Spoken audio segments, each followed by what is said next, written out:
ánimo. Estamos iniciando la semana. Vamos a tratar tres temas.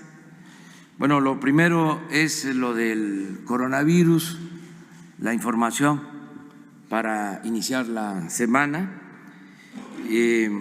Nos van a informar los responsables de llevar a cabo toda la estrategia de salud.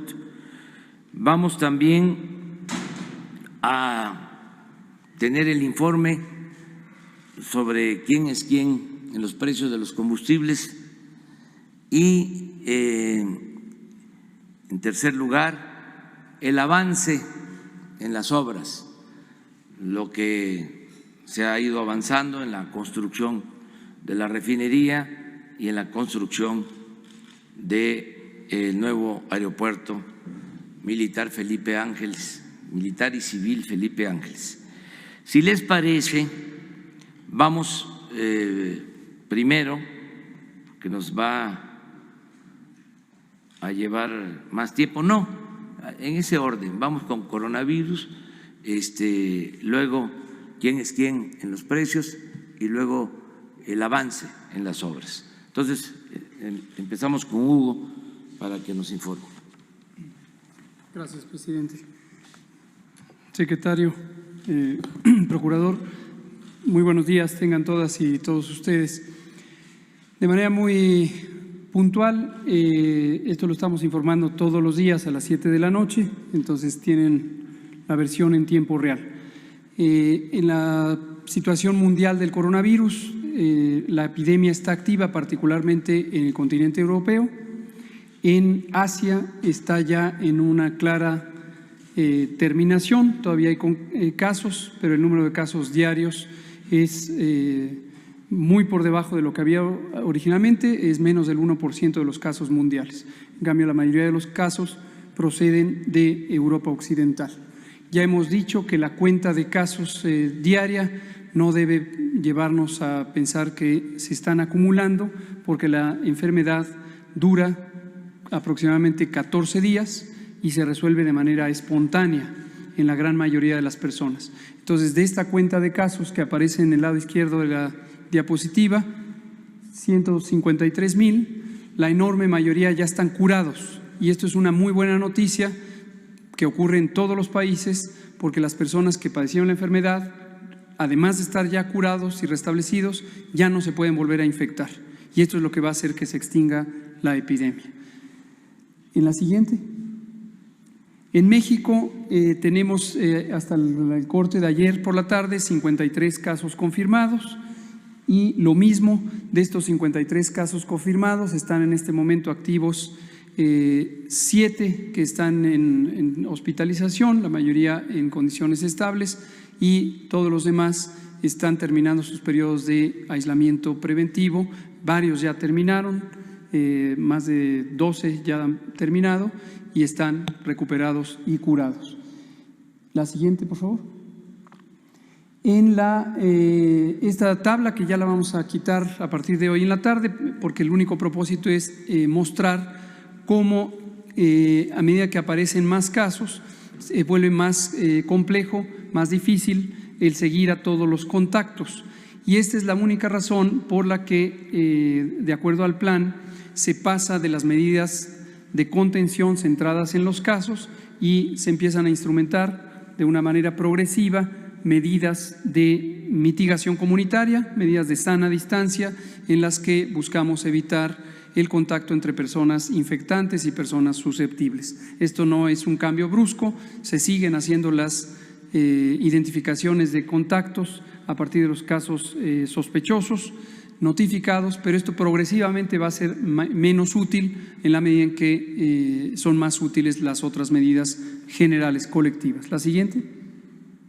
Y anunciamos las medidas de sana distancia, las agrupamos en un mismo paquete para que quede claridad cuál es el propósito. El propósito es que las personas no estén en contacto estrecho unas con otras, porque si esto ocurre de manera individual, es una situación bastante manejable, pero si ocurre de manera masiva puede contribuir a la propagación de la enfermedad. Y estas medidas, una cosa que también ha causado cierta inquietud en los medios de comunicación, es la idea de cuál es el sentido de urgencia, si esto hay que hacerlo ya de un minuto al otro en una misma noche. Y esto pertenece más a la idea no basada en ciencia. Siempre es deseable empezar a hacer intervenciones, pero hay que hacerlas en el momento en que son más útiles y en el momento en que causan menos alteraciones a la sociedad. Como hemos dicho, nuestra preocupación principal es que en términos económicos, en términos sociales, quienes tienen mayor vulnerabilidad son las personas pobres, las personas que no tienen acceso a distintas riquezas y que viven en el día a día de sus salarios, de sus pequeñas actividades comerciales, y esas son las personas que hay que tener siempre muy en mente, que no se afecten por distintas intervenciones de salud pública o de cualquier otra naturaleza. Entonces, por eso, aunque los medios internacionales nos presentan lo que está ocurriendo en otros países, Italia es uno de los ejemplos más destacados, en donde se busca en esos países hacer estos cierres masivos de todo el país, eso tiene consecuencias gravísimas en las economías de los que están menos favorecidos económicamente hablando. Y en México sabemos bien que la mitad de la población vive en condiciones de pobreza como resultado de las políticas económicas de los últimos 40 años, y entonces esa es a la población que hay que proteger, y eso no quiere decir no hacer las medidas de salud pública necesarias. Entonces, no perder de vista también, como lo hemos explicado en repetidas ocasiones, que México entró a la epidemia aproximadamente un mes después que los países europeos y también que Estados Unidos. Nuestro primer caso detectado fue a finales de febrero, mientras que en Estados Unidos fue a finales de enero. Y esto nos ha dado una ventaja porque podemos llegar con el plan de preparación que iniciamos desde el inicio del año en el momento más adecuado, técnicamente hablando, para las intervenciones. Y termino diciendo, estas son las medidas de sana distancia, siguen las medidas de higiene general, el lavado de manos, el estornudo de etiqueta, protegido para que no propaguemos los virus. Los cubrebocas sirven solamente para que la persona con síntomas no propague el virus a los demás, no nos sirve como una barrera de protección a las personas que pudiéramos ser contagiadas. Y una muy importante, quien esté enfermo, que se quede en casa para que tenga una recuperación efectiva sin propagar el virus. Y si quieren ya no me pongan cada una, nada más el índice. Regresamos para arriba, exacto. Y luego hemos recomendado, la Secretaría de Salud ha recomendado la suspensión de actividades no esenciales. Esto es para los sectores público, social y privado. ¿Qué quiere decir actividades no esenciales? Son aquellas que se pueden suspender o posponer sin que se afecte importantemente el propósito o la misión de las distintas organizaciones gubernamentales, sociales o privadas, y que además interesa enfocarse en aquellas en donde la gente, para ejecutar esas acciones, se tiene que movilizar o tiene que trabajar en grupo. El ejemplo clásico es si hay una actividad, por ejemplo, de oficina, que se puede realizar desde casa, que se realice desde casa por el tiempo necesario para que nos congreguemos menos.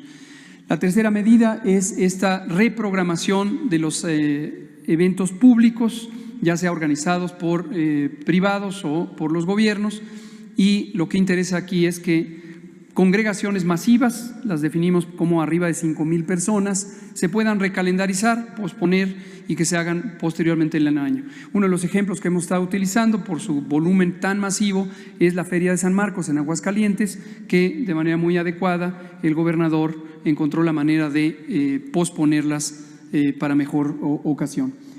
Y el punto crucial, personas adultas mayores, conforme mayor es su edad, van aumentando su riesgo de complicaciones. Entonces todas debemos estar al cuidado de las personas adultas mayores. Esto implica una responsabilidad social, no es una acción que viene del gobierno a la sociedad, es una acción que toda la comunidad debemos estar cuidando, y la manera de cuidarlo es, si hay personas en la familia que en las últimas 2 semanas han tenido síntomas, fiebre, tos, dolor de garganta, dolor de cabeza, escurrimiento nasal, estornudos, que no visiten a la persona adulta mayor. Pero además hay que estar prestos a atender, a asistir, a cuidar, a mantenernos en contacto telefónico con las personas adultas mayores para atender sus necesidades. En la medida en que ellos y ellas puedan apoyarse en su familia, en su comunidad, puede ser que no necesiten estar trasegándose de un lugar a otro y por lo tanto estén menos expuestos al contagio. Gracias, presidente.